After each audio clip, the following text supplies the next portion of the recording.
You ever wonder how an old crown can ruin more sons than swords ever could? I'm your bedtime historian, and tonight we'll sift through dusty castles and suspicious family portraits where fathers wore fear like armor and handed down secrets sharper than any blade. Imagine an heirloom, not of gold, but of paranoia, a crown that weighed so heavy it cracked the minds beneath it. In dim throne rooms, fathers whispered threats to their sons at banquets, all while the royal musicians played on pretending not to hear. Why did these kings trust no one least of all? The children meant to inherit their power. What strange stories survived behind locked doors? If the thought of a crown carrying more curses than jewels makes you smirk in the dark, tap that like button and drift along by subscribing. This history won't dethrone itself after all. And if you're listening, half buried in blankets, tell me who's your favorite flawed royal to brood about at midnight. Now draw the curtains tight, hush the world outside, and let's slip into the first hall of secrets together. You wander through a cold stone passageway, torchlight flickering over tapestries embroidered with triumphs that conceal betrayals. Here the king, who first wore this crown, rose not through noble lineage, but through a web of assassinations so tangled that scholars still argue which dagger truly delivered him the throne. They say his final heirloom was not the golden circlet itself, but the fear that clung to it like rust. You pause beside a painted family tree, branches curling around names crossed out in thick red ink. Some say these marks are symbolic. Others believe they once signaled real blood spilled behind bolted doors. The chroniclers of his reign wrote carefully, always mindful that ink could be as fatal as a blade. A historian once found a hidden letter folded into the lining of an old coronation robe. In it, the king confessed that he trusted no son, each was a possible usurper, a traitor in waiting. His solution: raise them to fear him more than they loved the power he might someday leave behind. Some scholars remain divided over whether this letter was genuine or a forgery penned by enemies to tarnish his legacy. Either way, the damage was real. You imagine the young princes eating under watchful eyes, laughter forced lessons harsh. To survive their father's suspicious mind was to inherit a suspicious mind, in turn passing paranoia like an heirloom more binding than any law. Sometimes they say the crown itself would vanish from the royal treasury for days, hidden by the king in secret places only he knew. His sons would scramble through hidden corridors and dusty towers, desperate to find it proof they might one day be trusted. Yet the crown always returned, and the king's eyes would gleam when he placed it back upon his head, as if testing which of his sons was clever enough to find it and cruel enough to keep it hidden. In candlelit councils, he demanded confessions of conspiracies that may never have existed. Some sons confessed just to end the endless games. And so, as the decades crawled by, this tyrant's heirloom seeped into the bones of the dynasty. The next king, raised under its weight, locked his own sons in stone towers during storms, claiming the thunder would strengthen their resolve.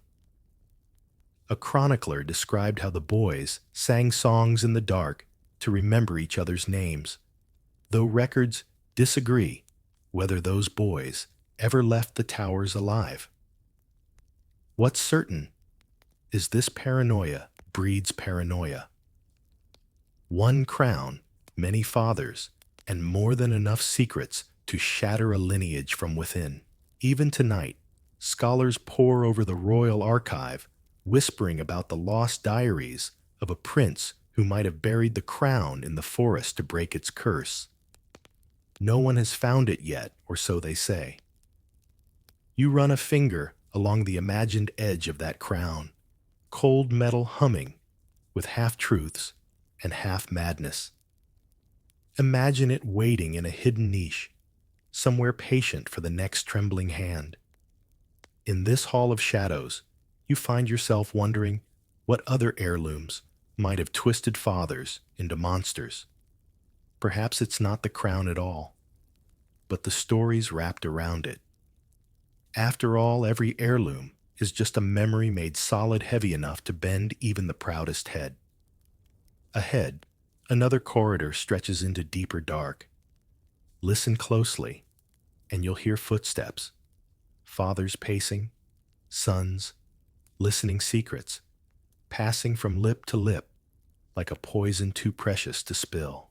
The air shifts as you drift from one corridor to the next, where betrayal waits like an open ledger inked by fathers with debts only their children could repay.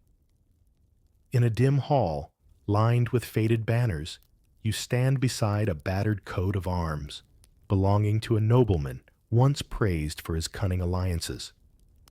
He was no king, just a lord with land to sell and sons to gamble away. Some records name him Lord Adrian of Larchfield, though historians still argue if that was truly his name or a mask for darker deeds whispered by rival houses.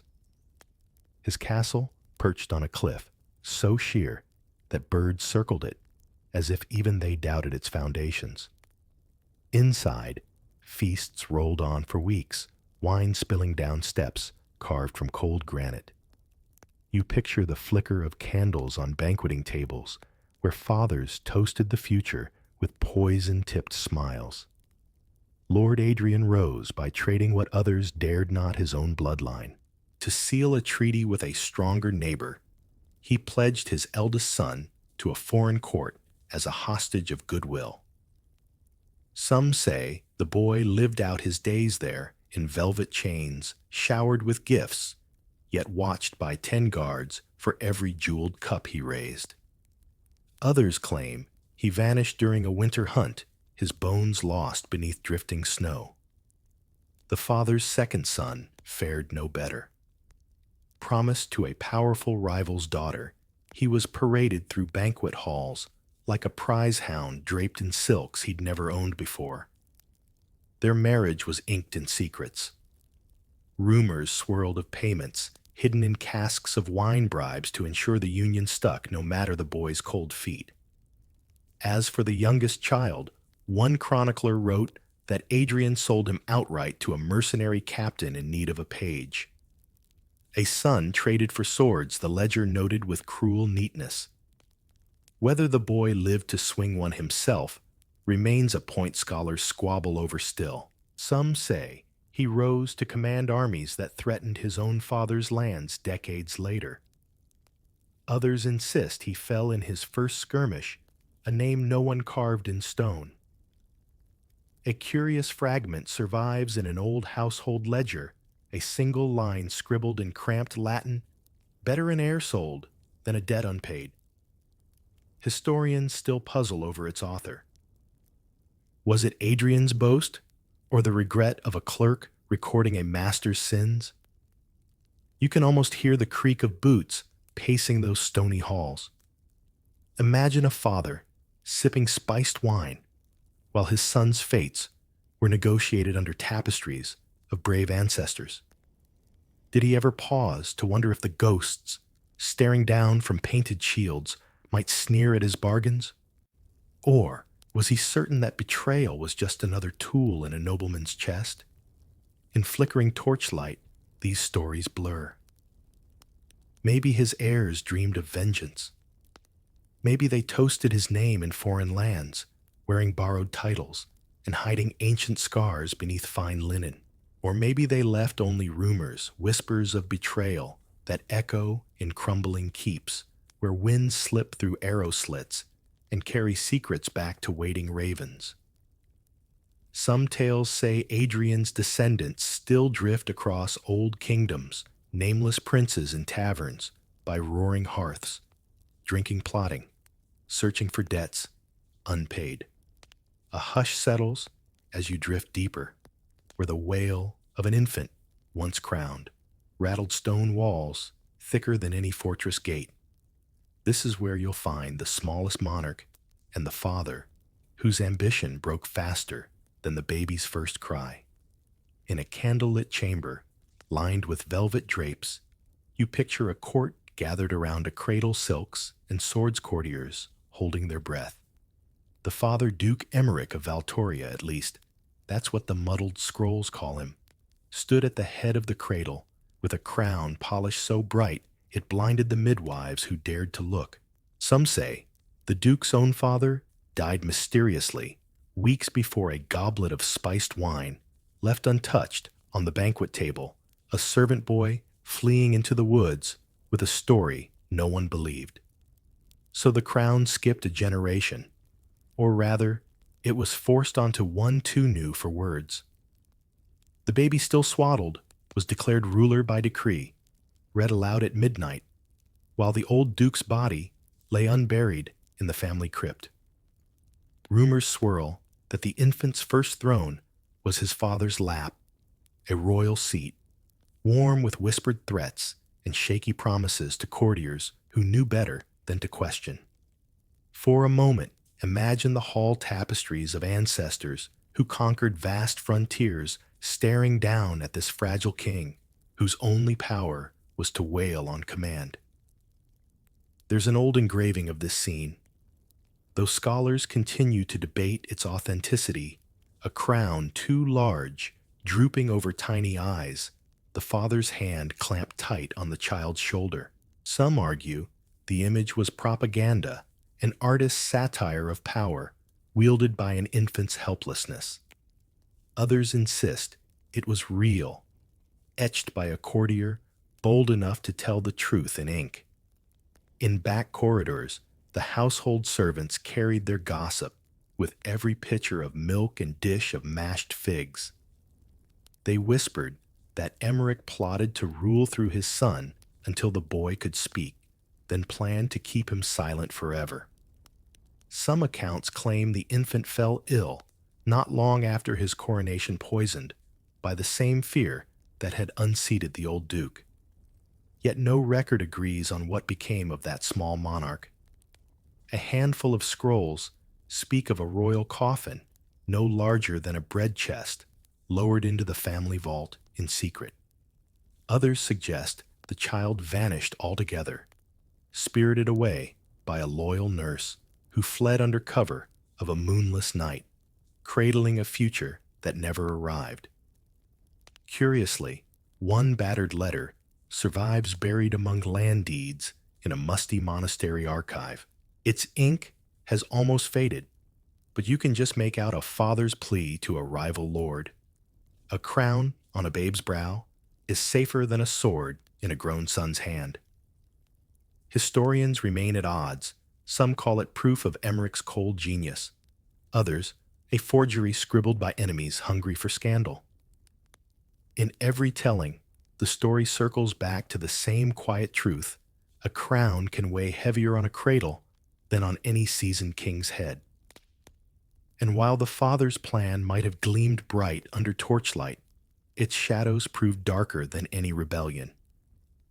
Down these echoing halls, you sense the cradle still rocks empty, but restless, a ghost of ambitions too big for tiny lungs. You wonder who dreamed for that child when he could not dream for himself. You slip through another archway. One heavy door gives way to iron bars, shadows crawling along stone floors, chilled by centuries of secrets. Here lies the dungeon that was never truly a prison, at least not for criminals.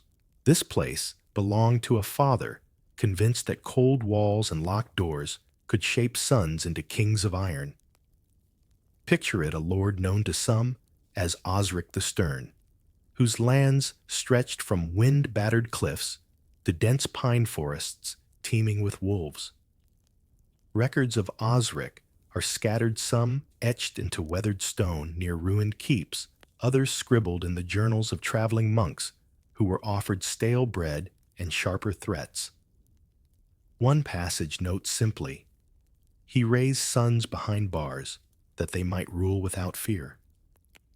Historians still argue whether this was grim jest or plain fact. You stand at the threshold of a dim cell, rough-hewn walls slick with damp. Inside, a boy no older than 10 sits cross-legged on straw, reciting his father's edicts as if they were lullabies. Osric believed a true heir must know confinement must taste darkness, hunger, and the weight of silence echoing off stone. Some claim the boys were dragged here at 7 summers, their small hands still soft, their eyes wide with night terrors.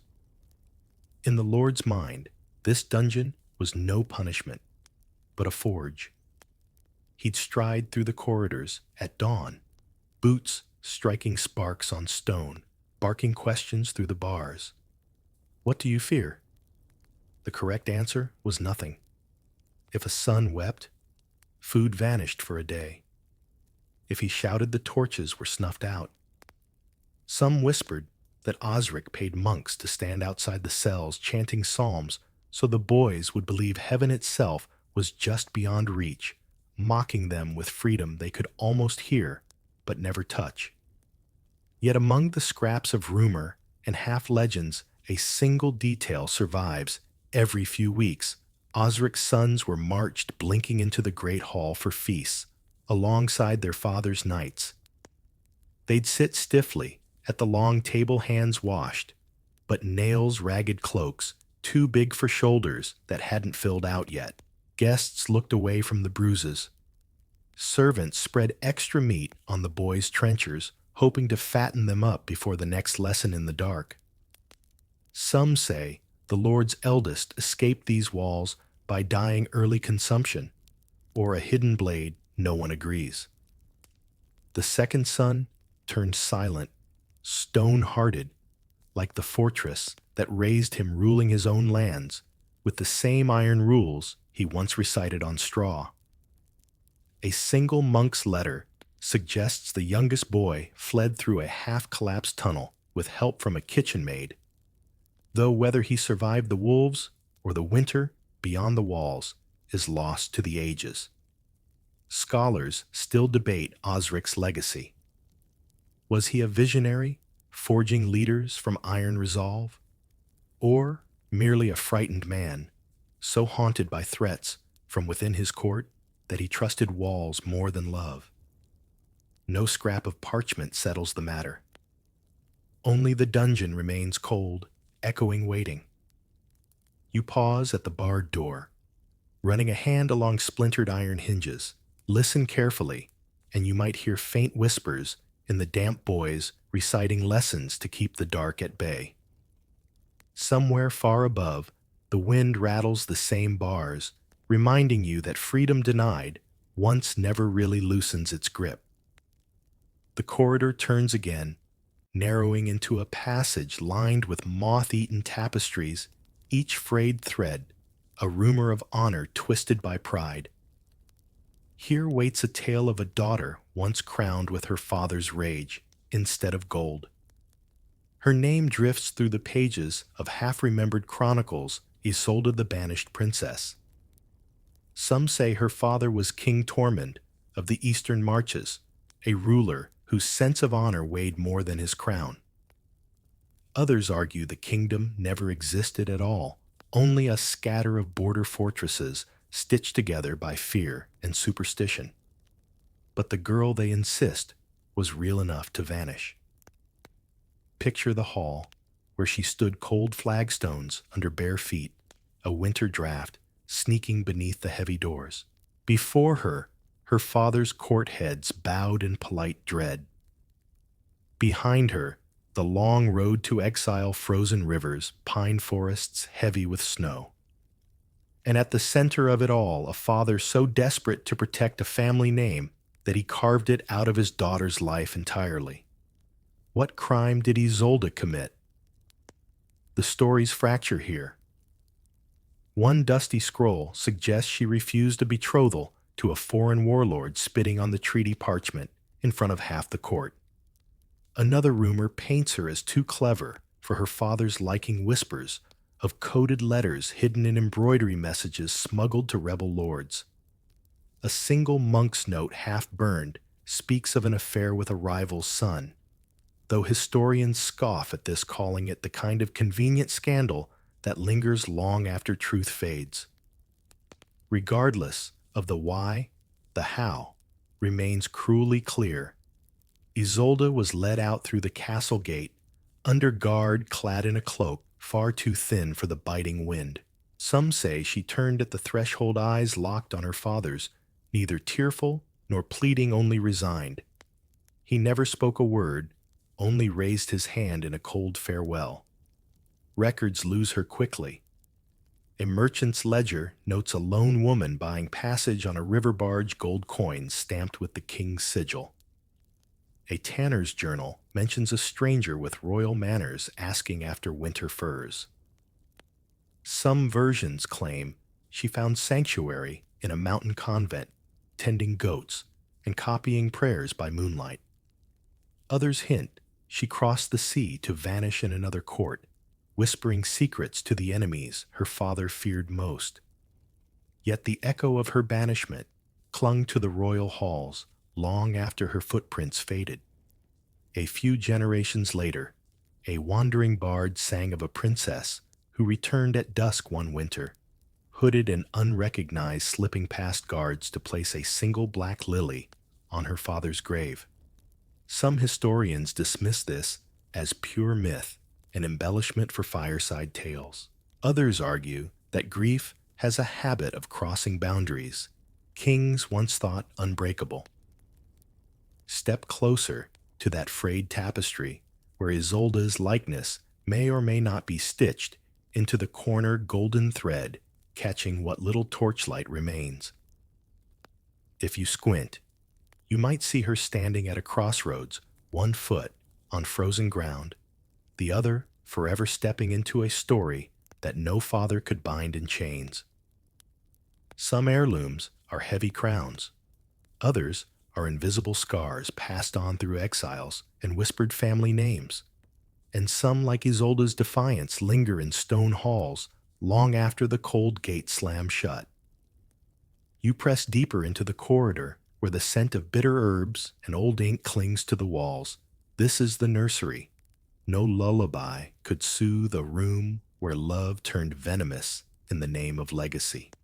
Step into the chamber of whispers, a high-born nursery with carved wooden cradles, silken blankets, and heavy drapes to block the draft. Yet behind the sweetness lurked a father's fear that rivals might poison him before his children could wear the crown.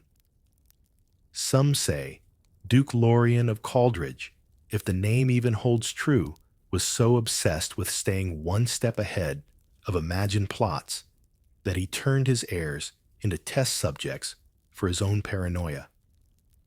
Picture him pacing the flagstone floor, a vial in one hand, an innocent rattle in the other. Rumors claim he kept an apothecary on retainer, a thin man in dark robes who brewed concoctions from foxglove and nightshade.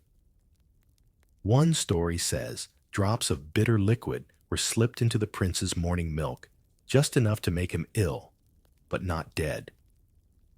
A mother's scream was said to echo through the west wing the first time her son's lips turned blue, though whether that's truth or grim embroidery by scandal, hungry courtiers, historians still debate. The servants, it's said, carried scraps of gossip in their aprons, tales of chambermaids forced to taste the children's broth before it touched royal lips. Some survived, some didn't. Old ledgers tucked deep in monastery archives list unusually high payments to widowed servants' families, but no explanation beyond a single word: loyalty. Lorien's logic, if there was any twisted folk wisdom about building immunity. If an heir could survive poison in the cradle, he might survive poison in the court. Chroniclers still can't agree if this makes him a monster or a desperate mastermind. A faded physician's letter describes experiments with herbs ground so fine they vanished in warm goat's milk. Another mentions the strange, constant cough that dogged the youngest daughter until she slipped from history altogether. No grave, no monument, just silence between the pages. Imagine the mother, her name long erased, standing watch at the nursery door, sleepless, helpless. Some claim she wrote a plea for help and sent it hidden inside a sweet cake meant for a visiting monk. If true, the note never reached beyond the castle kitchens. Only the tale survived, retold by traveling scribes who loved a tragedy that dripped like slow poison itself. A single chipped silver cup sits locked away in a museum today, tarnished, but rumored to be the very vessel used to test these fatal infusions. Its provenance is murky at best. Some scholars scoff that it's merely a ceremonial goblet repurposed for legend. Yet stand before its glass case, and you'll see your own reflection warped in the dented metal proof that even an innocent nursery cup can carry centuries of suspicion. Step back from the cradle. Listen to the hush that clings to silk blankets once tucked around tiny bodies like armor. No child should fear the hands that rock them to sleep. Yet these heirs learned early that the first betrayal often comes wrapped in lullabies, and so the poison in the nursery seeps through the stones, even now a ghost story for courtiers to whisper when candles burn low, reminding them that love, fear, and power rarely stay pure for long. The flicker of torchlight shifts again, casting long shadows that stretch like bickering brothers across the walls. Here the corridor divides one path for the favored heir, the other for the unwanted spare. Step carefully into a chamber hung with portraits, stern fathers, proud firstborns, draped in ermine, and lurking in the background, half-finished figures, faces smudged by time. These were the spares the second sons the daughters wed off as pawns. If history is a crown, then this feud was its hidden rust. One family's feud echoes loudest in the cracked pages of a court scribe's scribbled lines about Lord Berengar of Westmark, whose vast lands lay between two rivers. His first son, Lionel, was everything the chronicles expected, obedient hawk-eyed trained to inherit. The spare Alaric was none of these things, born under an unlucky star. So the midwives whispered always in the way, but never at the table's head. When Lionel reached 16, he sat beside his father at feasts, while Alaric stood behind the throne, a silent shadow. Some records say Berengar used his spare to test loyalty, sending Alaric to guard distant borders, lead dangerous hunts, fight skirmishes that his brother's silk gloves would never touch. There's a passing note in a monk's diary. Spare sons are swords drawn when the crown dares not stain the favored hand. Tales twist darker here. Rumors claim Berengar whispered to Lionel that Alaric's loyalty wavered. To Alaric, he warned that Lionel plotted to erase him altogether. Brother turned against brother, each seeing the other as a threat more real than any foreign foe. One winter, the story goes, Lionel found his hunting dogs, poisoned an axe pinned on Alaric's absent stable hand. The next spring, Alaric's hunting party rode home one horse short, its rider found days later in a river bend, throat cut clean. Did they truly try to kill each other? Historians still argue. Some say the feud was more subtle. Icy dinners, small humiliations, a father's calculated nod that gave Lionel free rein while Alaric scrounged for scraps of land to call his own. A single letter, yellowed and crumbling, survives in a noble archive. Brother, if you read this, remember only one crown, but many knives. Scholars puzzle whether Lionel wrote it or Alaric, or whether it's just a forgery crafted by poets to add drama to a dry inheritance squabble. The feud ended like so many do, in shadows and half-truths. Lionel inherited Westmark, Alaric vanished from the records. One rumor says he fled east to serve a foreign king, returning years later with mercenaries at his back to burn his brother's barns. Another claims he died penniless, buried in a shallow grave under the frost-bitten woods where the brothers once hunted together. Stand before the portraits again. Look closely at the brushstrokes. Some say you can see resentment in the eyes of the second-borns, half finished on canvas painted just enough to haunt the edges of grand halls. Feuds like these remind you that sometimes it's not the crown that poisons a family, but the space it leaves empty, just wide enough for brothers to slip knives between each other's ribs in the dark. Your footsteps echo now through an arched gallery lined with battered shields and tattered banners, relics of fathers who dragged their sons across continents under the banner of faith. This is where the holy wars meet the hearth, where the sins of fathers weighed more than their armor ever could. Picture a grim-faced patriarch known in the yellowed chronicles as Sir Halvard of Myreford, though some texts call him the crusading patriarch. A lesser baron by birth, he gained fame not for riches, but for dragging his 3 sons from muddy village lanes all the way to sun-scorched deserts, chasing redemption in places they'd never heard of until the day they were ordered to sail.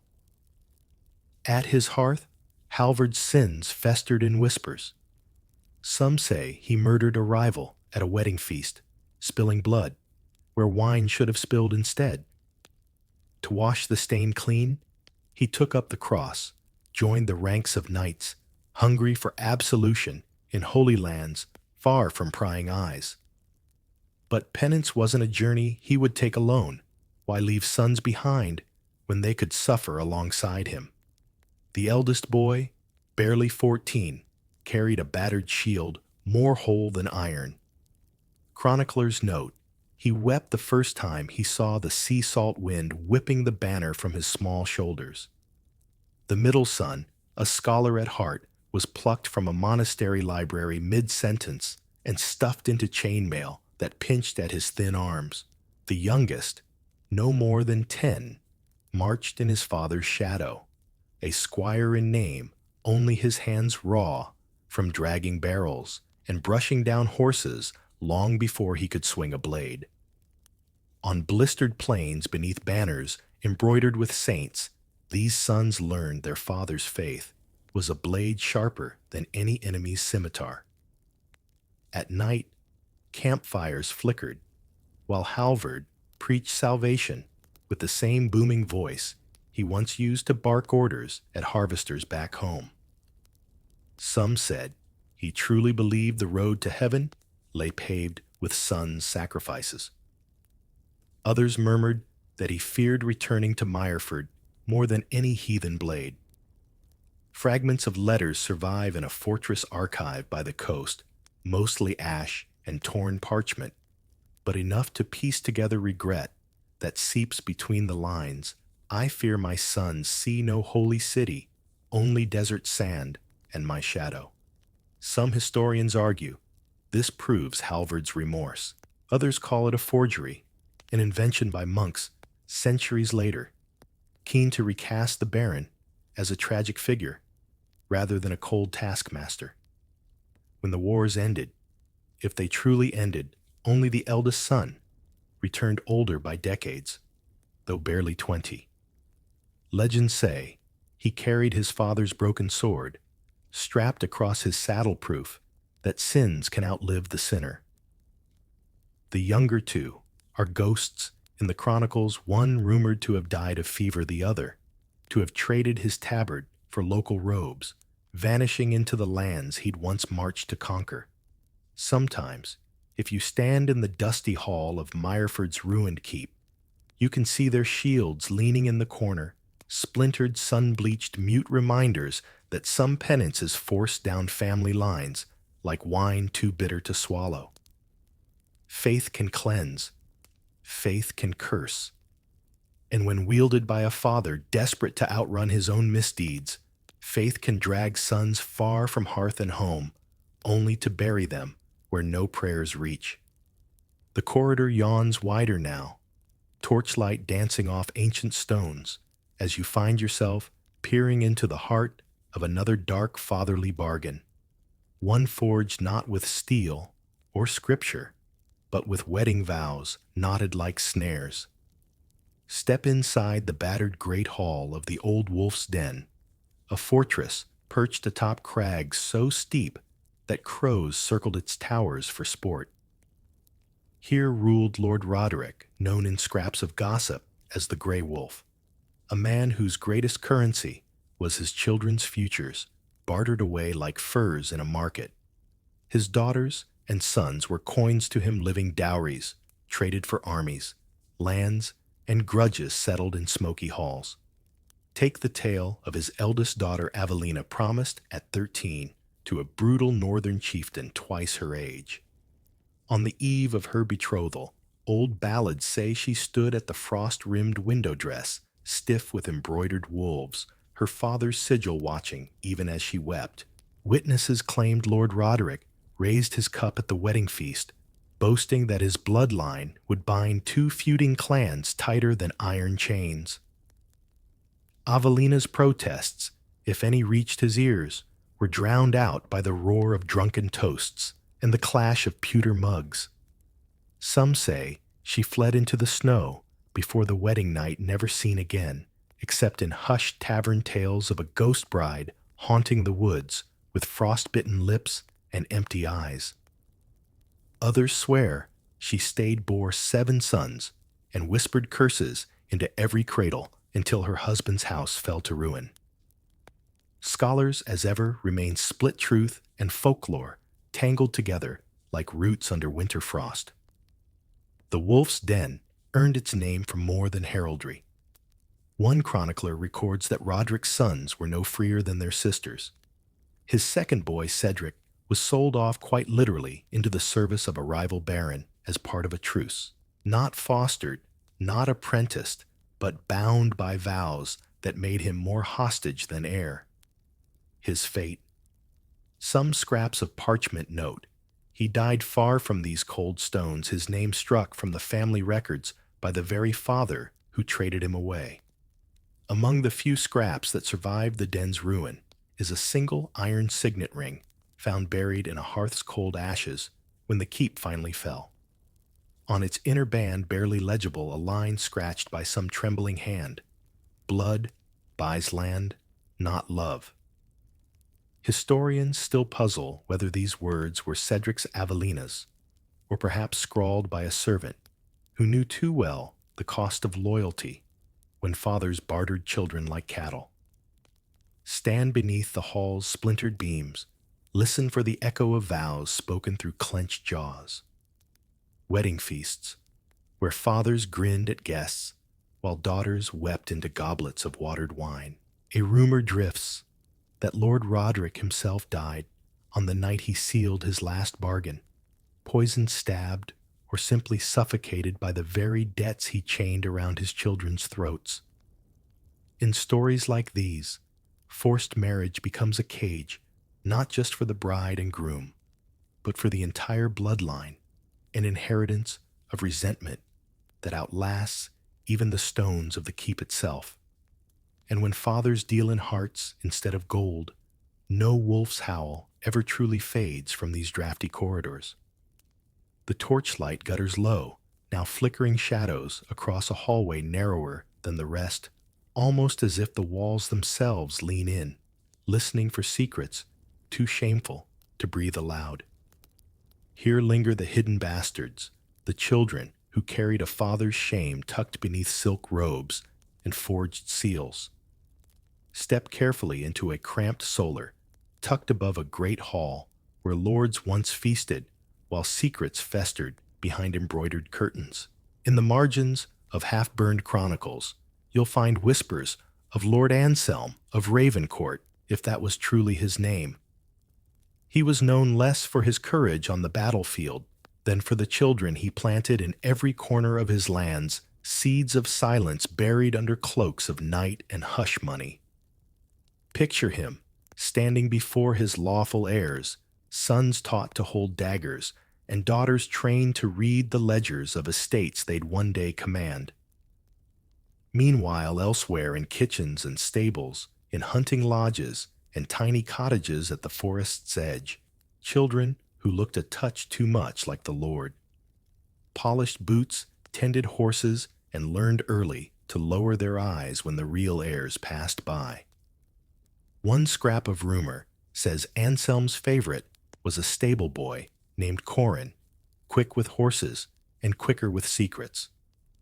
Some believe the boy's mother was a lady's maid who vanished after giving birth, replaced by another who knew when to bite her tongue.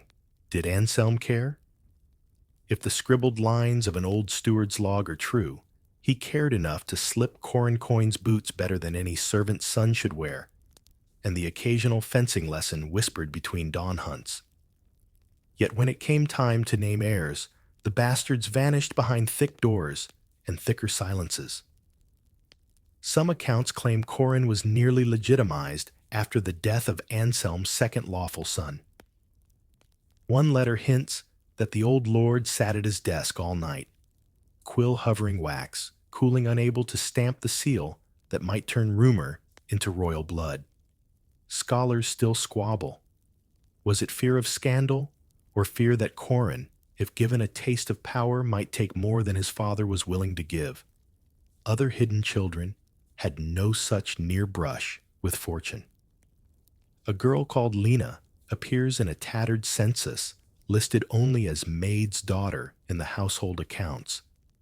But gossip has it she once wore velvet gowns sewn from scraps left over from the lady's wardrobe. Some traveling scribes sing a ballad of Lena slipping away one night, jewels hidden in her hair, bound for a convent far from Ravencourt's grasp.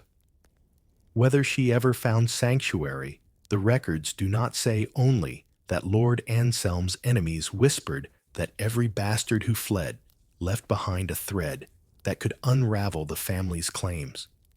Look closer at these cold walls. See how many coats of arms hang half-finished edges frayed by rumor. In this place, bloodlines blur into shadows that slip through kitchen doors at dawn, blending back into the world unnoticed. And so, the hidden bastards remain children, half-claimed, half-shunned, woven through family trees like roots too stubborn to die. Somewhere beyond these stone corridors, perhaps they carved out kingdoms of their own revenge by blood, unacknowledged, echoing in every hush that still rattles these old gates tonight. Past the hush of hidden children, you follow a narrow stair, spiraling upward, emerging into a chamber so opulent it feels like another world entirely. Velvet drapes, gilded candelabras, fresh rushes crunching underfoot. But behind this glitter sits another fatherly scheme, one polished bright for the court, yet rooted in quiet cruelty, the royal fosterlings. Stand at the edge of this grand hall and imagine the clink of goblets, the hum of cautious laughter. Here kings sealed their loyalty, not just with oaths and seals, but with flesh and blood, swapping their children like chess pieces to bind alliances tighter than iron. A prince or princess sent to another ruler's court wasn't a guest, not truly. They were living insurance-soft hostages dressed in silks, smiles trained to hide the truth that they could be snuffed out if their father's word faltered. One chronicler writes of King Theobald the Stern, who, to keep the border barons in line, handed his eldest son to a rival's castle before the boy had learned to read. Some say young Edmund spent his first years sleeping on straw, despite being heir to a throne, his bedchamber just down the hall from the rival lord's own children, all of them taught to play together under the watchful gaze of armored guards. It's said that each meal Edmund ate was a message to his father: break your oath and your son will starve. A single letter survives in a monastery vault. Theobald's script, sharp and slanted. Better to feed wolves my cub than let him grow soft at my hearth. Some scholars argue it's authentic.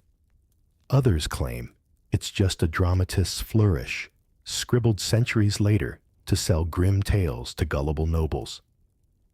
There are stories that Edmund adapted well, learning the rivals' language, mimicking their customs, until he was more at ease in enemy halls than in his father's marble court. One passing rumor claims he fell in love with the rival's daughter, a bond that complicated everything when he was finally summoned home to inherit. Did he truly? Or was that part of a bard's romance spun by candlelight for coins and sighs? Behind the fosterling story lies a quieter, more sinister truth. These children were trained to know their worth depended entirely on a father's honesty. Some kingdoms swapped sons and daughters back and forth like chess pieces every few years, each journey a reminder that blood ties could be undone with a slip of the tongue or a broken promise at a feasting table. A battered crest half lion, half hawk, still hangs in a forgotten wing of Theobald's old keep. Beneath it, faint scratches mark where fosterlings once pressed their signets to swear loyalty to men they could never trust. Some lines hint that not every fosterling returned home alive, lost to poison ambush, or simply vanished in the forest on the road between two castles that smiled at each other while sharpening knives. Imagine them small figures peering through arrow slits at lands they might rule or might never see again. Each promise their fathers made was a chain that jingled softly whenever the doors of the great hall closed for private councils. The tapestries whisper tonight that no crown is secure if it's bound with another father's child, and no child once traded away ever truly belongs to any single hearth again. Past the echo of traded children and gilded lies, you step into a chamber where betrayal burns brightest, where a son's revenge eclipses a father's crown.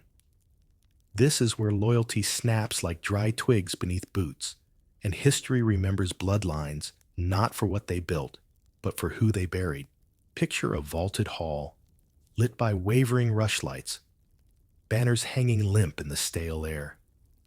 Here lived Prince Aurelius, a name whispered in the damp margins of fading scrolls. Some call him the Cinder Son, a prince who historians claim once kissed his father's ring while planning to topple the throne beneath it. His father, King Varic of the Iron Marches, ruled with a hand so heavy even his stewards bent double under the weight of daily commands. He demanded tribute from every village, claimed a share of every harvest, and stockpiled his wealth in vaults so deep that rats grew fat in the gold's shadow. Stories say that Aurelius firstborn and bright-eyed once worshipped the man who fed him stories of honor and conquest. But as the prince grew, so did his disillusionment. Whispers spread that Varic strangled rivals in cellars beneath the keep, then toasted their widows at feasts the next dawn. A traveling monk's tattered journal notes a single line. The boy learned silence at his father's knee, then learned fury at his feet. Whether true or embroidered by rumor, it paints the picture well enough. One autumn, when harvest wagons should have rumbled full into the keep's granaries, Aurelius slipped away under moonlight.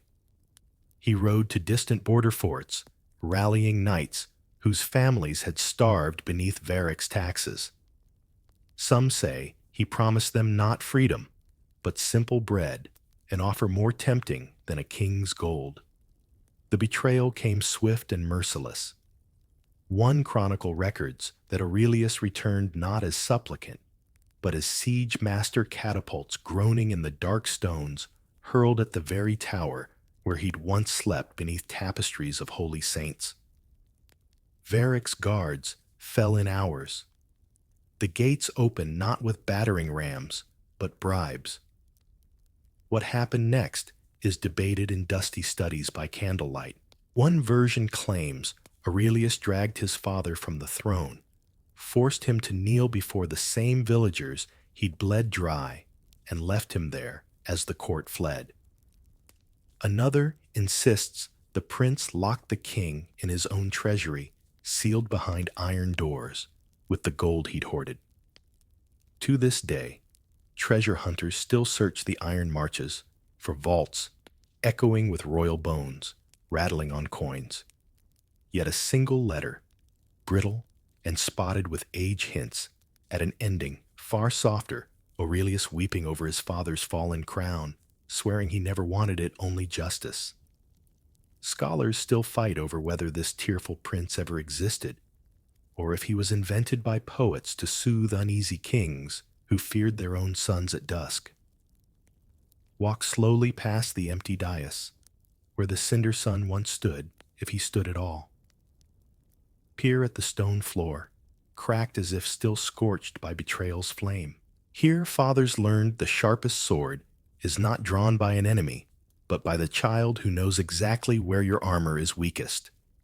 Your steps echo softer now as you drift past shattered thrones and scorched banners into a quiet alcove where not every son wielded a blade or sharpened betrayal in the dark.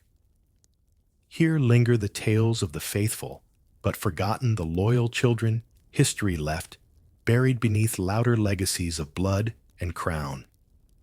In an old ledger, half scorched by a library fire, you'll find the name of Tomlin the Good, though some argue that was more mockery than praise.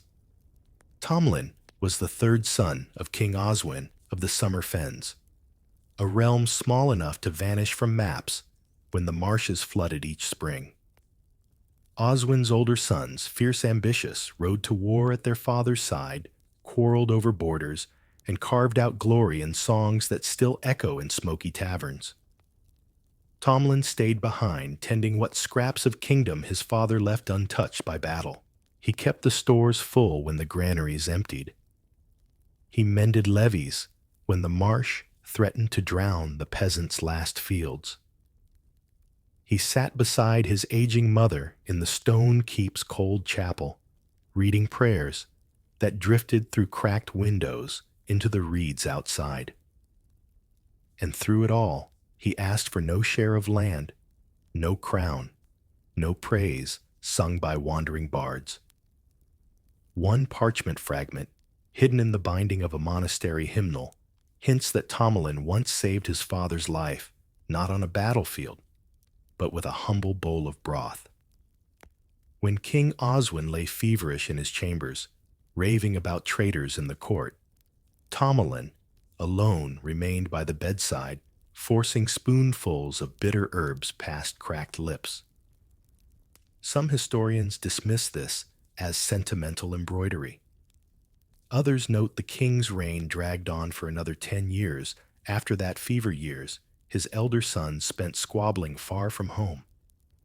Yet when Oswin died, his will made no mention of Tomlin.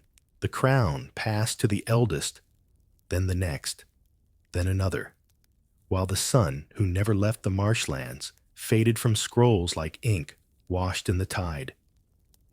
Rumors claim he died tending a flooded village alone, the water up to his knees, as he hauled sacks of barley to the church steps.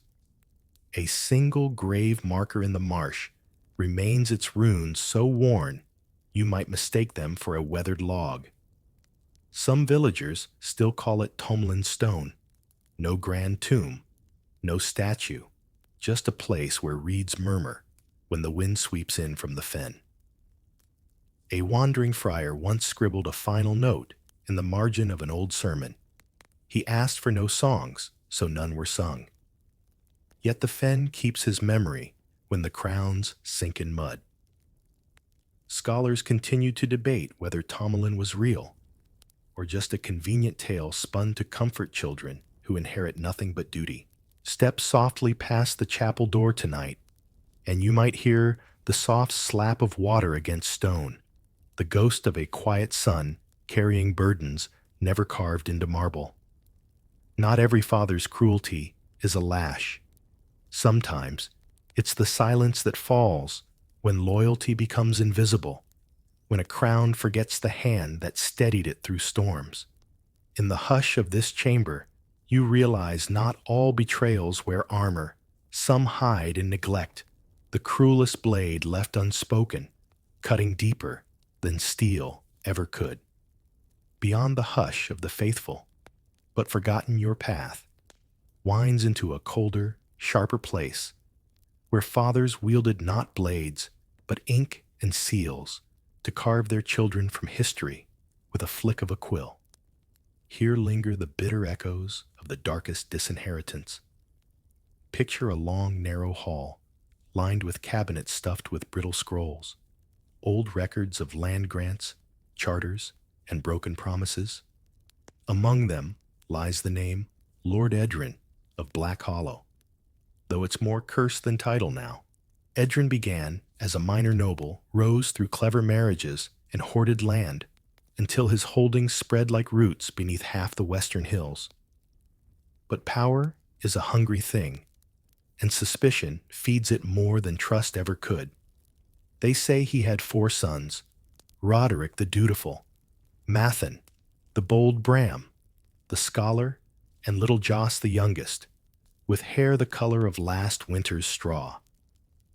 Each was raised to believe a slice of the hollow would be theirs, each taught to sign their name beneath Edrin's crest in careful ink. They learned the weight of titles at an age when other boys still carved wooden swords. Then came the rumors. Roderick the eldest was caught whispering to the wrong cousin, at a harvest feast, at least so the tale goes. Mathan returned from a border skirmish with new scars and a few too many friends among rival houses. Bram, forever buried in old books, was accused of leaking maps to a merchant guild hungry for a new trade route through Edrin's lands. And Joss? Some say he simply asked too many questions about why father's coffers grew fat, while tenant farmers starved through lean winters. No trials, no blades, just a quiet procession to the cold study where Lord Edrin sat at his black oak desk. One by one, the sons were summoned. One by one, their names were struck from inheritance scrolls, the seals broken and thrown to the fire.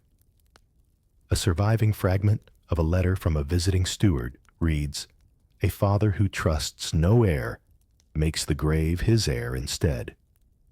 Historians puzzle over whether it's genuine or an invention by later scribes, eager to paint Edrin as a cautionary ghost.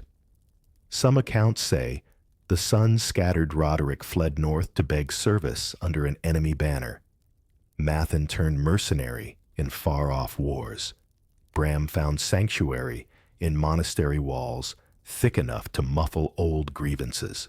As for Joss, the records offer only a rumor that he lingered near the Hollow's borders, haunting taverns with tales of betrayal told between sips of cheap ale. Some believe he plotted revenge that never came. Others insist he disappeared into the forests, taking the Hollow's secrets with him. The estates Lord Edrin hoarded did not long outlast him. Within a generation, the Hollow splintered under infighting and famine, its stones swallowed by creeping vines and restless storms. Locals swear that on certain nights you can still hear the wind rattle through broken windows, like the scratch of a pen scraping names from the future. Disinheritance does not always leave scars you can see. Sometimes it echoes in empty halls and faded crests, a father's final word sharper than any sword drawn in anger. Here you realize that to erase a child is to curse your own legacy to dust. Follow the corridor as it narrows yet again, the torchlight growing softer, flickering across walls that smell faintly of wax and damp parchment. Here, the hush is not broken by swords or scrolls of exile, but by the whisper of prayers forced into young mouths too soon. This is where you find the sons turned monks instead of men. Imagine a cold chapel at dawn, candle stubs flickering while snow drifts against stained glass windows cracked by time. In the center kneels a boy, barely old enough to hold a quill, steady, his small hands folded in a ritual he did not choose. His father stands in the shadows near the altar, ringed by robed brothers who nod solemnly as they recite vows on the child's behalf. The chronicles call him Ivor, though some claim his real name was lost with the old abbey that once crowned the hill outside Fenwick Vale.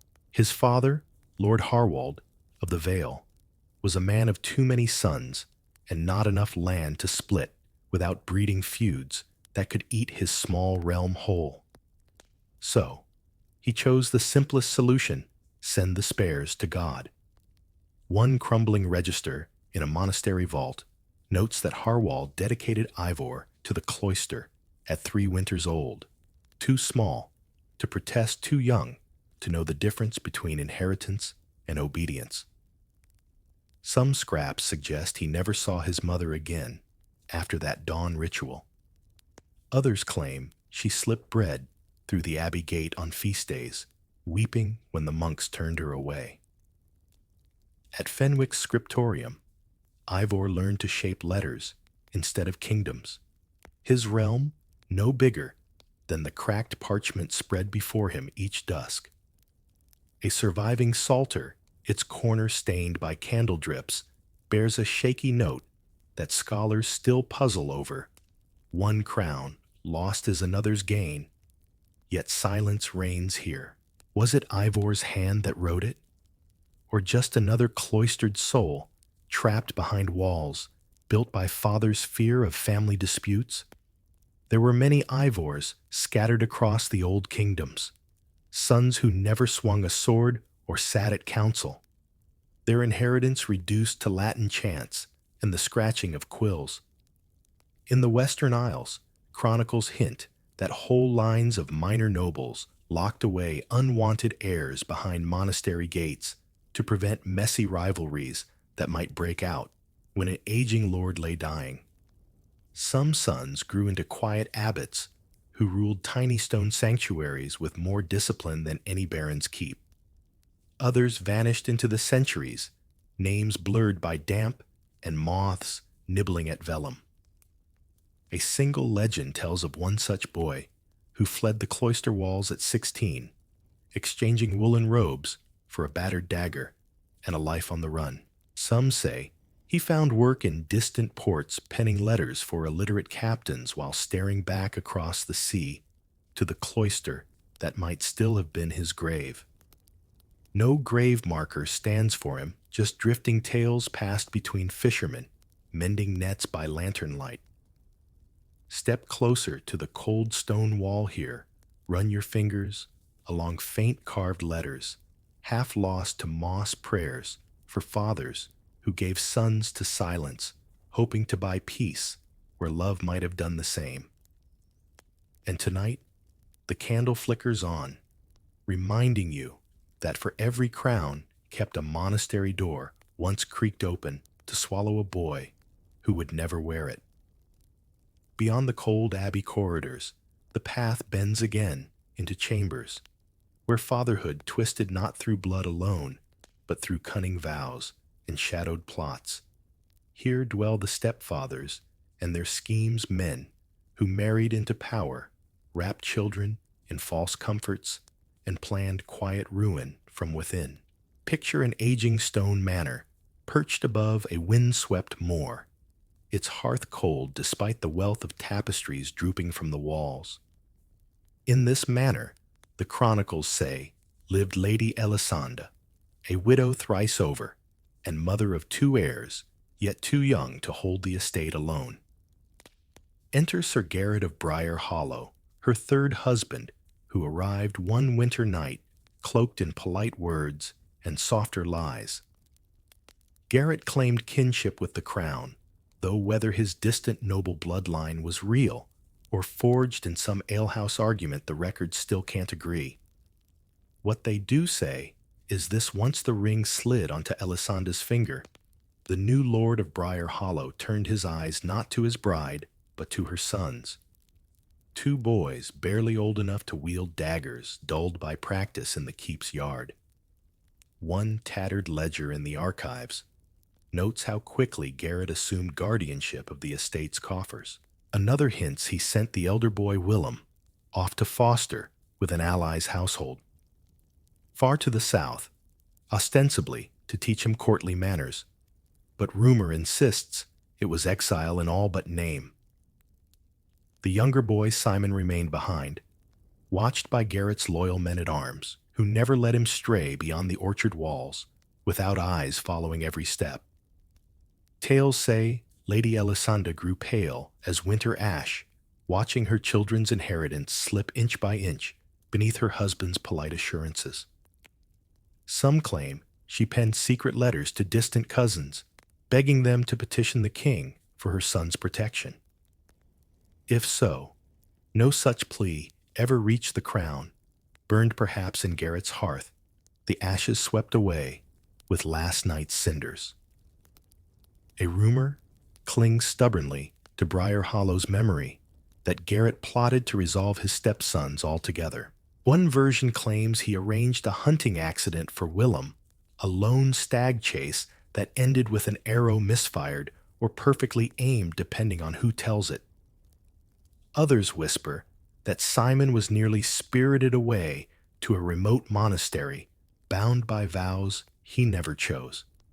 But the boy vanished instead.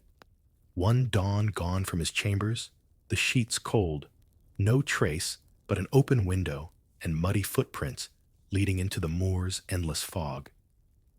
The manor's stones bear no plaque for these sons, no carved name to hold their place in the hollow's legacy.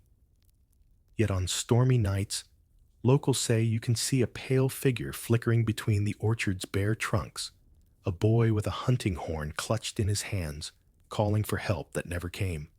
Stepfathers like Garrett remind you that betrayal wears many faces, not always the iron rule of a tyrant, but the gentle hand that signs a marriage contract, the fatherly voice promising protection, while the dagger hides behind velvet sleeves. In these cold halls, inheritance turns slippery and trust dissolves, like morning frost on Briar Hollow's empty stones, where the echo of a child's stolen birthright whispers through broken windows, waiting for justice that never crossed the threshold. Past the drafty corridors, haunted by stepfathers' schemes, the passage opens wider, the torchlight splashing warmth on stone walls lined with fading murals of ladies in heavy veils.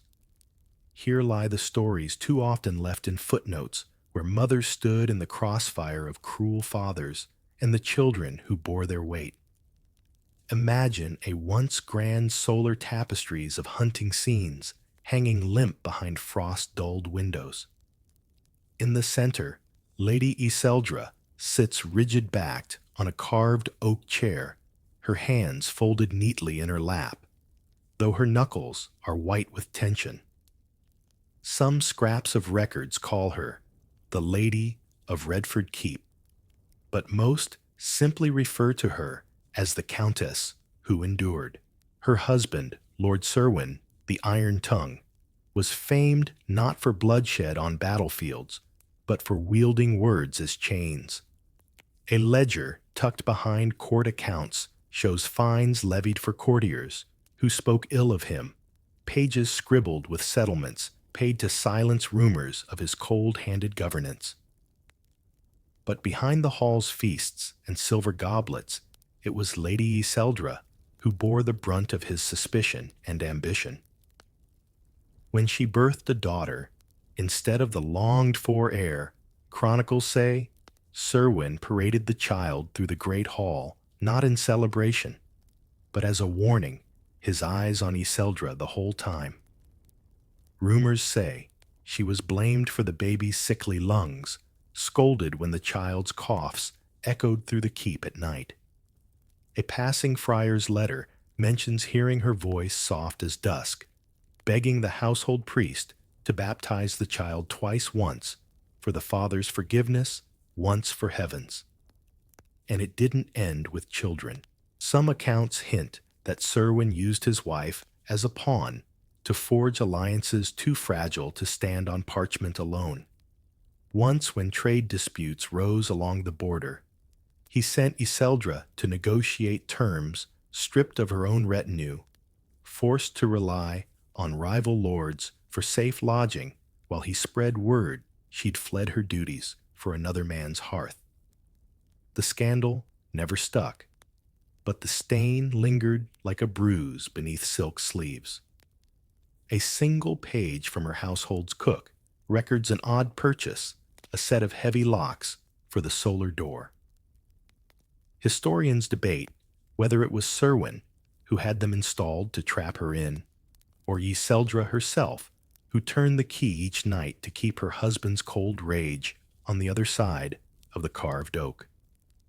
No grave inscription bears witness to her endurance, just a scrap of a lullaby, noted down by a traveling minstrel who heard her humming to the sickly daughter during a storm that rattled Redford Stone to its bones. Sleep my secret sleep unseen. Let no harsh father find where you've been. Some say the daughter lived to outlast Serwyn's tongue wedding into another house, where Iseldra's hush became her dowry, whispers of caution wrapped around every cradle she rocked in turn. In these shadowed halls, you sense that for every tyrant father's curse, there is a mother's quiet rebellion, a lullaby, a locked door, a letter hidden in a seam.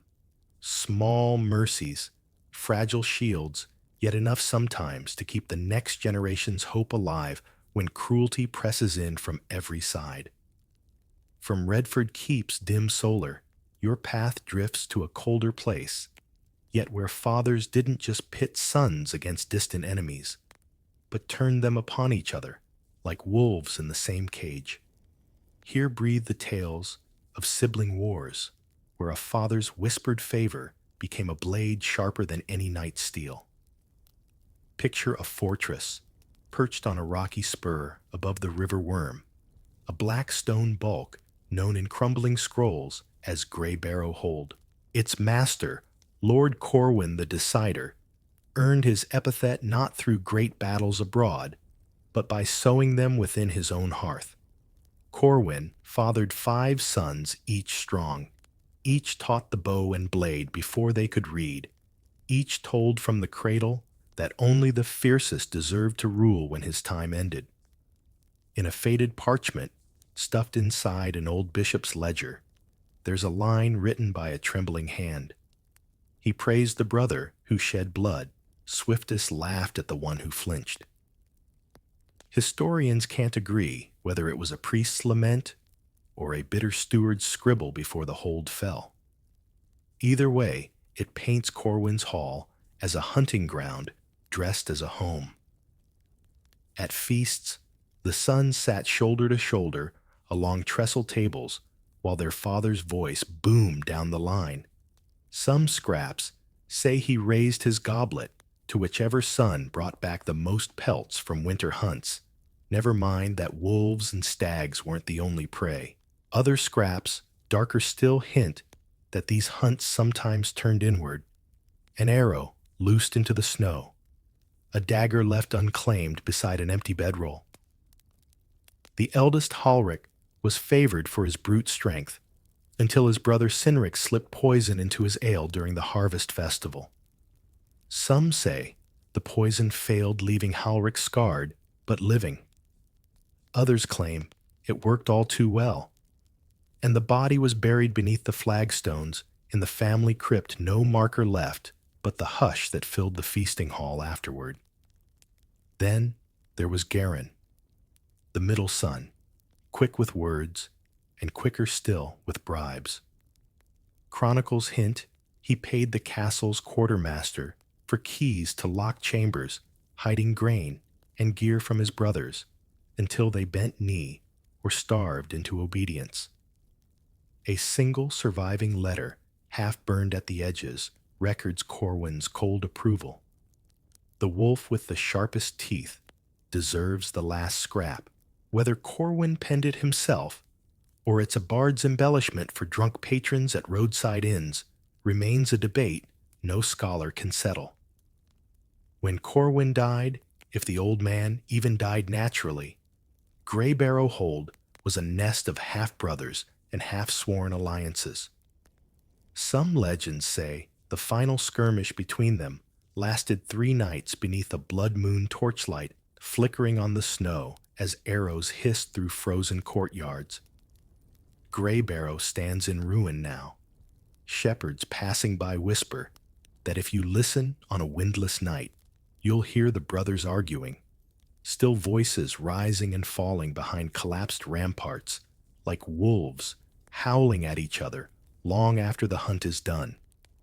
So when fathers pit sons against sons, they plant a tree whose branches strangle each other for sunlight, and even when stone crumbles and names slip from memory, that root, old knotted poison by envy, keeps growing in the dark, waiting for the next heir, foolish enough to believe blood is thicker than ambition.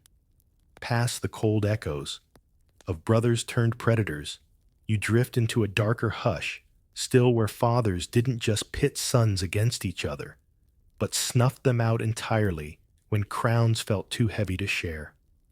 Here lies the bitter truth behind those legends of heirs murdered for the throne.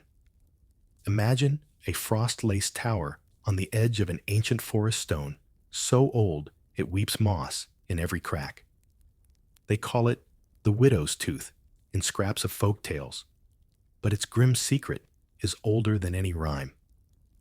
Beneath its roof, the chronicles whisper of Duke Renfred of Asterfin, a ruler so consumed by omens and prophecies that every son born under his roof was both a promise and a threat. Renfred's firstborn Edwin grew tall and clever. Old scribes note how he charmed courtiers in candlelit halls, quizzed the realm's coin counters about the silver locked in coffers, and once promised to lower taxes that fed his father's endless feasts. To Renfred, that promise sounded too much like a future rebellion, one he decided to smother before it took root. One parchment, half melted by fire centuries ago, mentions a midnight hunt. Edwin, it says, was summoned to ride with his father through moonlit groves thick with snow. They say the father led, the son followed. Some swear Edwin slipped on ice near a frozen stream, his father's hunting blade drawn, not to help, but to hush. Others claim the hunt is just convenient cover, that Edwin's death was quieter poison slipped into mulled wine as lords toasted a future that would never arrive. Scholars disagree on the details, but nod grimly at the pattern. For Renfred did not stop with one.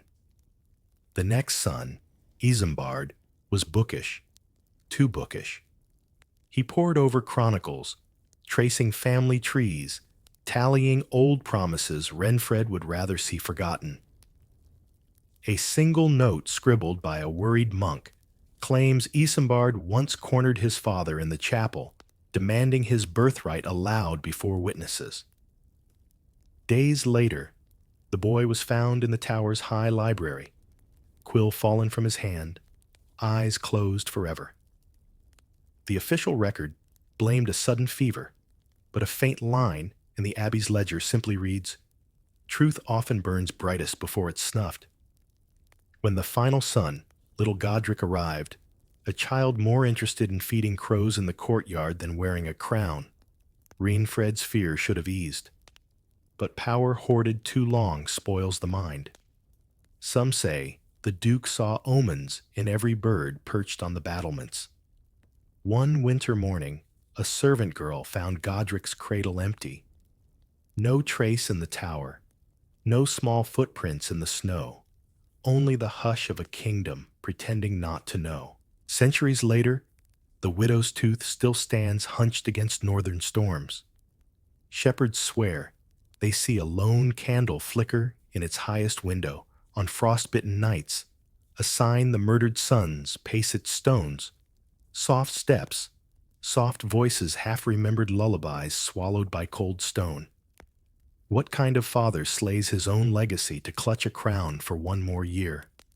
Perhaps he wins another sunrise, but the cost is centuries of restless ghosts and a name never spoken without a shudder in firelit halls. Step from that tower's chill tonight with this truth: some fathers build kingdoms from fear, but fear devours sons until only shadows hold the crown aloft. Beyond the towers where fathers murdered sons for crowns, they could not bear to pass on your path coils into a dim gallery where shadows cling not to people, but to things, heirlooms passed down like curses hidden in silk-lined coffers. Here dwell the haunted objects that bound families to the past as tightly as any iron chain. Picture an ancient oak chest at the foot of a four-poster bed. Its hinges squeal like whispers when the lid lifts. Inside, generations tucked away wedding veils, signet rings, and relics that should have been gifts of pride, but became seeds of dread instead. The chronicles tell of one such piece, the garnet torque of Hollowmere Hall. The first mention of the torque, a thick band of gold studded with dark red stones, appears in the testament of Lord Osger, a petty king who claimed it was wrought by druids to guard his bloodline. He gifted it to his eldest daughter as a sign she'd inherit his lands if no son survived him. But when the son was born and she was forced into marriage abroad, the torque lingered behind forgotten until rumors rose that her ghost slipped back to reclaim it on the night Osgar died. Every heir who wore the torque thereafter seemed to meet an early end. A hunting spear lost in the mist, a fire in the upper hall, a slip on wet stairs. Some say it was coincidence. Life was cheap. When the wind howled through stone keeps, and medicine meant handfuls of stale herbs. Yet scraps of letters hidden among estate records speak of whispered warnings, maids who refused to polish the torque, widows who buried it under floorboards only for it to find its way back into the master's chamber. One parchment fragment browned at the edges, and ink blurred by damp records, a desperate plea from Lady Ismena of Hollowmere. I cast it into the fen at midnight, yet it lies upon my pillow come dawn. Whose hands dare scholars debate whether it's real or just a fireside tale spun by traveling minstrels eager to frighten farmers into dropping a coin for one more story? When the Hollowmere line crumbled, its last lord vanishing during a border skirmish that no one can fully account for, the torque surfaced again, found tucked into the saddlebag of a horse left tied at the gate. A merchant's ledger records its sale to a distant cousin who boasted that he'd broken the curse by wearing it openly at feasts. He died weeks later, throat cut by bandits on a road he'd traveled safely a dozen times before. Now the garnet torque sits locked behind glass in a dusty museum gallery, the only witness to generations of whispered prayers and sudden deaths. Some claim the stones seem to darken in moonlight, as if remembering every bargain struck and promise broken. Stand too close, they say, and you might glimpse a pale hand reflected on the glass, a bride or heir reaching out forever, bound to an heirloom that never wanted to be forgotten. So when you hear tales of crowns and signet rings, remember this: not every inheritance clings to blood alone. Some secrets nestle in metal and silk, slipping from father to child, like a ghost's last breath, quiet curses that bind the living tighter than any lock and key. From the shadows of jeweled curses and heirlooms gone wrong, the path winds down stone steps to humbler dwellings, low roofs that drip with rain, and hearths that burn just enough to keep frostbite away. Here dwell the peasant patriarch's fathers, whose iron rule did not need a crown or a coat of arms to bruise generations. Picture a thatched cottage leaning into the wind on the edge of a barley field, mud walls patched with straw smoke threading from a single chimney. Inside, by the flicker of a hearth, no bigger than a bread oven, a father sits sharpening his switch. His name is forgotten to history. No chronicles bothered to record the daily tyrants, whose rule spanned 3 fields and a hayloft. But if the old village records hold any truth, he was one among thousands whose harsh grip shaped childhoods more than royal decrees ever could. One brittle parish scroll mentions a man called Ranulph the reed cutter, whose sons and daughters learned to keep heads bowed and words swallowed. His rule was simple: dawn to dusk in the fields, the lash for slow hands, the cellars dark for mouths that talked back. A passing monk, scribbling sermons in the local tongue, once noted, "He beats them as he was beaten." A whip passed, father to son, as a birthright. Some historians dismiss these lines as moral exaggeration. Others argue they echo too true to dismiss entirely. Unlike the gilded tyrants in stone towers, these fathers ruled with calloused palms, and the knowledge that in fields tilled by generations, fear was the best fertilizer. When crops failed, the blame fell not on rain or soil, but on children accused of laziness or disrespect. There is a rumor, half sung in old lullabies, that some villages buried switches beneath the threshold when a patriarch died, hoping to trap his spirit from rising to haunt the house again. In the parish record, a single line stands out: his son fled to the forest in the second winter and was seen no more. No name, no grave, just a boy swallowed by wild bracken trading one form of hunger for another. Local legend claims that centuries later, when woodsmen cut down ancient oaks near the village, they found a hollow tree filled with scraps of old cloth, weathered bits of wool that they said must have been the lost son's last shelter when the lash no longer reached. Yet not all peasant fathers ruled by fear alone. A few lines in dusty prayer books whisper of men who held harshness like armor against worse cruelty beyond their fields. Bandits' harsh lords, the tax collector's hand. To them, discipline was survival, a crooked protection in a world where mercy rarely trickled downhill. Historians still quarrel. Were these men, brutes, or broken shields against the greater predators of feudal life? Tonight, you stand at the edge of this thatched memory. The cottage walls lean a little further each year, the hearth smoke long gone cold.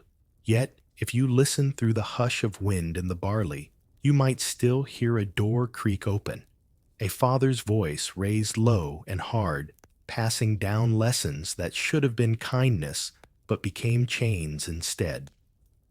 And so, the peasant patriarchs endure nameless in scrolls, yet etched in the hush between bedtime stories when old fears slip through the cracks of even the humblest cottage walls. Past the barley fields and splintered cottages, your path winds toward a colder echo of fatherhood, one clothed not in armor or homespun linen, but in the dark robes of priests who called themselves fathers in more ways than one. Here, in candlelit cloisters and confessional stalls, linger the stories of father confessors, men who bent the word father into a tool of control that reached beyond bloodlines and borders. Picture a stone chapel perched above a fog-choked valley. Its bell tower leans slightly from centuries of rain and restless wind. Inside, behind a carved wooden screen, sits a priest, Father Severin of Greybridge, if the scraps of parchment have the name right. To his congregation, he was shepherd guardian of souls, the fatherly voice that spoke forgiveness in Latin syllables none but he fully understood. But in the whispered gossip of battered villagers, Father Severin ruled more tightly than any baron's mailed fist. One faded church roll notes how Severin collected more than coins in the alms box. He gathered secrets, confessions murmured by candlelight, traded like coins in the shadows. A farmer's affair, a merchant's unpaid debts, a wife's hidden pregnancy. Nothing stayed buried once the father confessor heard the words spill from trembling lips. Some say he kept a ledger hidden in the sacristy, named sins, threats written in neat lines, only he could read by the flicker of the sanctuary lamp. A fragment of a letter, half burned at its edge, hints at how Severin wielded these whispered truths. He offered absolution to fathers who pledged their daughters for arranged marriages that lined the parish coffers. He blessed land transfers that left rightful heirs clutching empty deeds. In one story, he demanded that a baker's young son be apprenticed to the monastery scriptorium, no wages paid no way home, simply because the father's confession left him no room to refuse. Some records claim Severin's power even swayed lords who ruled the valley's patchwork of fields. He wrote sermons that struck fear in those who thought to defy him. Once, when a reeve rose against an unfair tithe, he found his sins read aloud from the pulpit. On market day, private shame turned public penance by the man meant to shepherd his soul. Yet historians still puzzle over Severin's legacy. Was he truly the monstrous spider of village rumor? Or did frightened tongues twist his story into nightmare to explain away their own fear? One chronicle penned decades later by a novice who fled Greybridge for a kinder abbey claims Severin died with his ledger clutched to his chest. The pages the boy wrote were blank. Whether burned clean or empty all along, no one can say for sure. Still, when mists curl around Greybridge's leaning tower, villagers claim they sometimes see a flicker of candlelight behind the wooden screen, an echo of secrets hoarded too tightly to rest. The bell clangs in storms, its cracked voice crying father into the dark valley, where families once learned that confession could bind a house as surely as any blood oath. So remember, not every father in these old stones gave life. Some stole it, one whispered sin at a time, leaving legacies that linger wherever shadows gather behind an altar rail or a heavy chapel door. Beyond the hush of confessionals and secrets carved into ledgers, the path curls outward into stories so thin they cling to rumor alone. Here drift the legends of lost sons' children who slipped through the cracks of cruel fathers' walls, fled into wild forests, or vanished down crooked lanes where family shadows could not follow. Picture a village huddled under the ribs of a ruined keepstones blackened by age, its tower leaning as if bowing to winds that never tire. In this village, elders speak of a boy named Alric, though no two can agree whether he was a stable-hand's whelp or the hidden heir of a minor lord who ruled the keep before the roof fell in.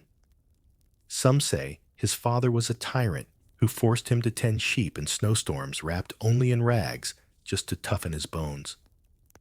Others whisper that the father broke him with whips and harsh prayers demanding loyalty in the name of family pride.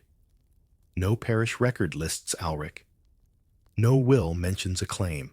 He exists only in scraps of songs, hummed by old women who swear they remember his mother's weeping echoing through the steeple at dawn.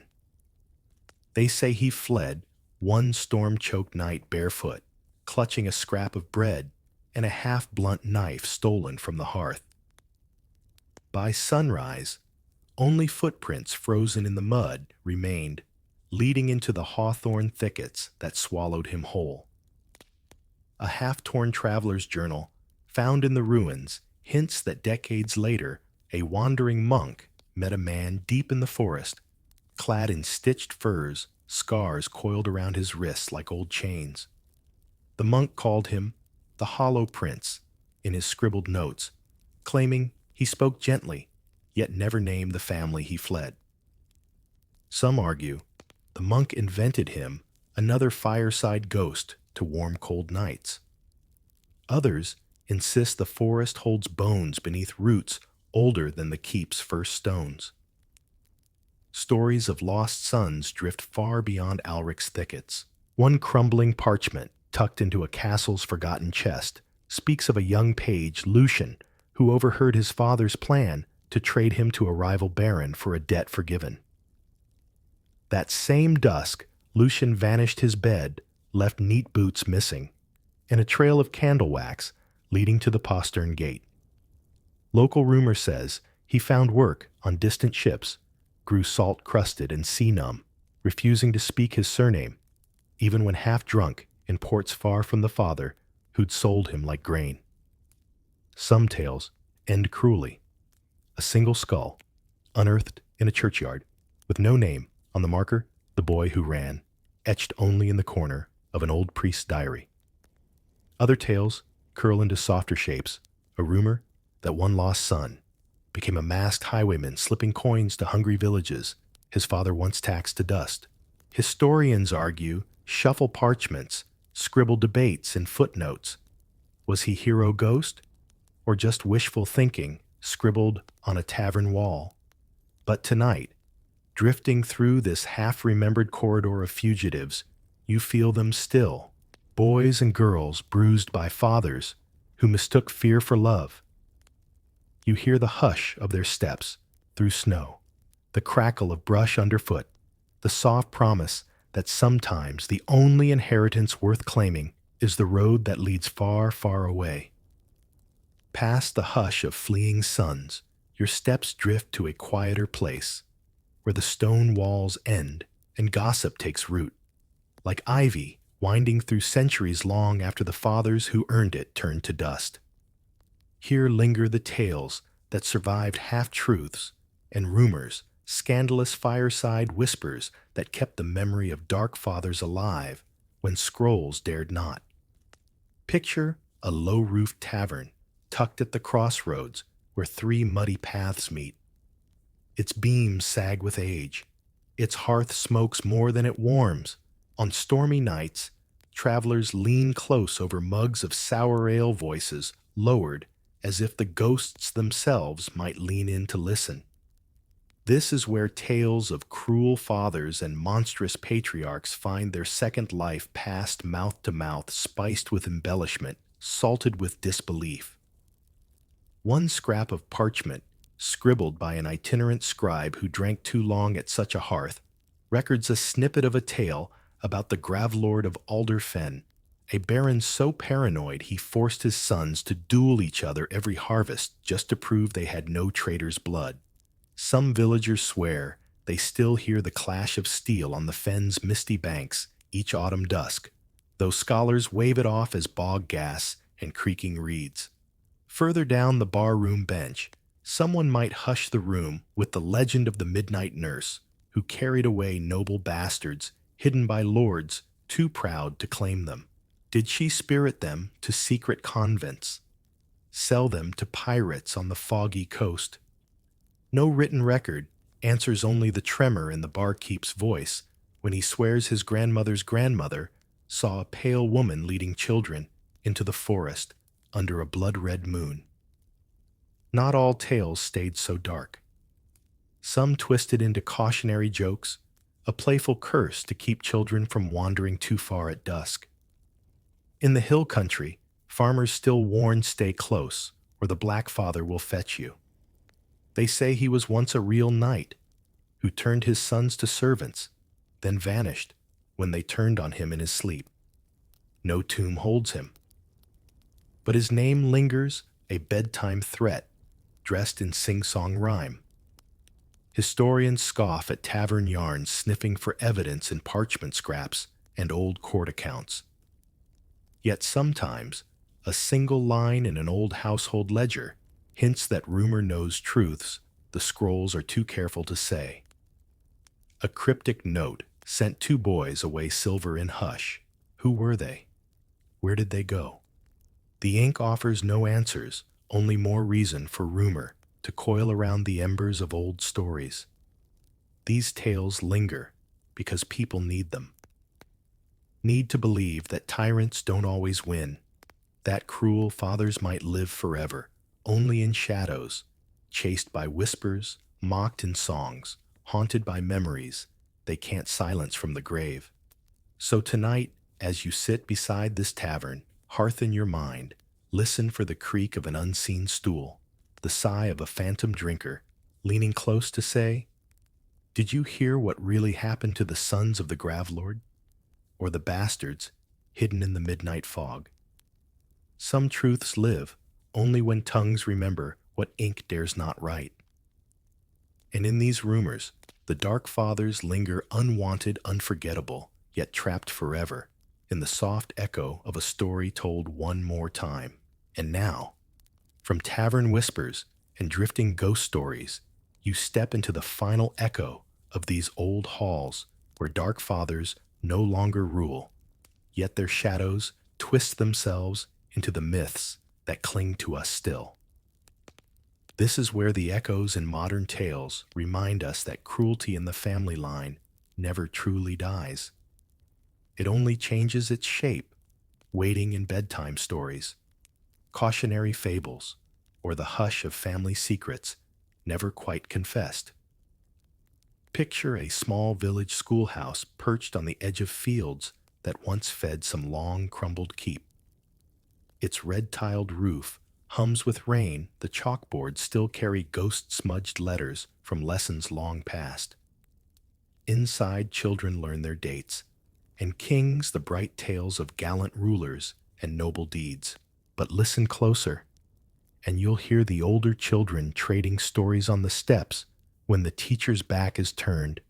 Stories of the Mad Duke, who buried sons alive in cellar vaults, or the Lord of Hollowmere's torque, that still dooms heirs to sudden whispered ends. Some say these myths feed on old truths. A handful of historians argue that modern ghost tales, like the Black Father, who roams lonely lanes, or the Ghost Princess exiled to frozen woods, are the last scraps of real families who ruled with iron and fear. A fragment of folklore stitched to each generation like a hidden hem no one wants to snip. In distant manors turned museums, visitors press noses to glass cases, holding battered crowns, half-broken signet rings, or a faded scrap of parchment said to be a curse laid by a betrayed heir. A little placard explains the piece, politely dates region-vague lineage, but beneath the polite museum hush, you sense the rumor humming. Was this father truly that cruel? Did the son truly vanish? And what of the stories that cling to everyday families, not just lost lords and ghost princes? In villages, mothers still hush children with warnings of the father who will come if they lie or run too far at dusk. No armored knight rides down the lane, but the echo of a cold word, a door slammed too hard, a silence that never breaks. These are the small legacies that live on when castles fall to ruin. Some scholars sigh that this is just folklore, nothing more than bedtime fancies and half-remembered family gossip. But even they can't deny how such tales bind us, reminding us that power at home, like power on a throne, can be gentle or monstrous, depending on which heart holds it. And when cruelty nestles in fatherhood, it breeds myths that outlive gold crowns and polished coats of arms. So here, at the edge of old stones and flickering candlelight, you pause beside the hush of all these stories. Fathers who forged prisons from duty, heirlooms that whispered ruined sons who fled through snow, and daughters who sang lullabies to keep fear at bay. Listen closely, and you'll hear their echoes tucked into the corners of modern family trees. Fragile warnings not to repeat what made these old halls so heavy with rumor and regret. Even now, as the night deepens around you, you know that these myths will wake again tomorrow, recalled by someone peering at a crumbling coat of arms, or whispered when a child asks why grandfathers sometimes vanish from the family line.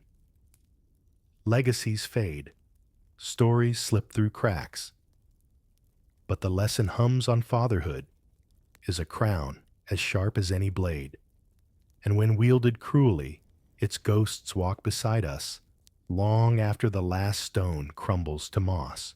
And now, as our final hallway closes behind you, let your breath soften with the hush of secrets left to sleep in cold keeps and dusty halls. Feel the weight of these fathers fade, dull crowns, lost sons, whispers that drift away like smoke at dawn. The stories remain, but they grow softer the farther you walk from the echo of footsteps on ancient stone. Picture a gentle wind slipping through reeds by a quiet marsh, carrying away names too heavy to hold. A candle guttering low on a worn table, its flame flickering one last time before the wick gives in to darkness. Outside, the old towers stand hollow, just stone now, no cruel voice to command, no fearful air to flinch at its echo. Let your thoughts drift like pale moths toward lighter dreams. If you wish, let the lullabies hum you into your own story, one where no locked door or crown presses on your brow. In the hush of this calm night, you are heir to nothing but the warmth of your blanket, the steady hush of your breath, and the promise that history's cruelties need not follow you past the door. If these tales carried you gently into sleep, you are welcome to return anytime quietly, with the soft hush of old myths and shadows waiting to be laid to rest again. And if your eyes drift open tomorrow, with one old name still whispering, let it slip away on the breeze.